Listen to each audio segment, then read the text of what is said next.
ঢাকা ইন্ডাস্ট্রির Glamour queen Nusrat ফারিয়াকে তো আপনারা সকলে খুবই ভালো করে চিনেন।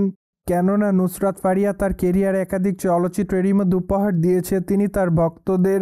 তাছাড়া চলচ্চিত্রের পর্দায় তার অভিনয় তার ভক্ত অনুরাগীদের কাছে প্রতিনিয়ত নজর কাড়ে, যার জন্য এই তারকা তার অভিনয় গুণে তার ভক্ত অনুরাগীদের মধ্যে আলোচনায় থাকেন সর্বদাই।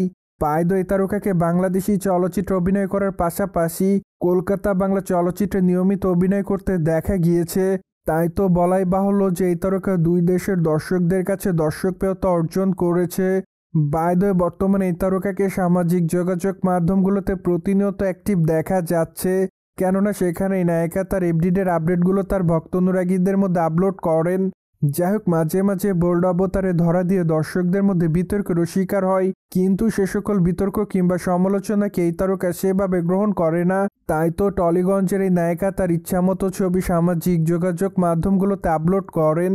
সেই ধারাবাহিকতায় সম্প্রতি এই তারকা সাদা শার্ট এবং সাদা প্যান্টে খোলামেলা চুলে ক্যামেরার সামনে ধরা দেয়। যদিও তার শার্টের বোতামগুলো সম্পূর্ণ উন্মুক্ত ছিল, তাই তো অবশ্য তার ভেতরে থাকা অন্তর্বাস দেখা যাচ্ছিল। পাশাপাশি অবশ্য তার পেটের ভাঁজগুলো উন্মুক্তভাবে দেখেছে তার দর্শকরা।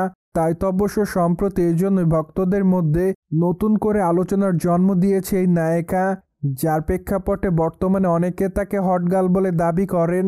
পাশাপাশি অনেকে আবার গর্জিয়াস লিখেছে, তাছাড়া অনেকে আবার তাকে আগুনের ইমোজি দেয়, কেউ কেউ আবার তাকে লাভলি লিখেছে, মোরওভার অনেকে আবার তাকে হট বোম বলে দাবি করেন।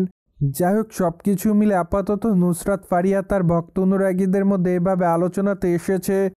বাই দ্য ওয়ে, বর্তমানে ঢাকা ইন্ডাস্ট্রির এই গ্ল্যামার কুইনের হাতে বেশ কয়েকটা প্রজেক্টের কাজ আছে বলে জানা যায়। তাই তো আগামী দিন এই তারকার ফুটবল ৭১ চলচ্চিত্রটি মুক্তির অপেক্ষায় রয়েছে বলে জানা যায়। মোরওভার এর আগে অবশ্য জানা গিয়েছিল চলচ্চিত্রটি ডিসেম্বর মাসে মুক্তি পাবে, কিন্তু আপাতত চলচ্চিত্রটি ডিসেম্বর মাসে মুক্তি দিতে রাজি নয় নির্মাতারা। তাই তো ধারণা করা যাচ্ছে চলচ্চিত্রটি আগামী বছর মুক্তি পাবে, কিন্তু আগামী বছর কোন মাসে চলচ্চিত্রটি মুক্তি পাবে তা অবশ্য এখনও চূড়ান্ত নয়। বাই দ্য ওয়ে, বর্তমানে এই তারকারা তারও বেশ কয়েকটা প্রজেক্টের কাজ আছে বলে জানা যায়, কেননা আগামী দিনে নুসরাত ফারিয়া কলকাতা বাংলা চলচ্চিত্র অভিনয় করবে বলে জানা যায়।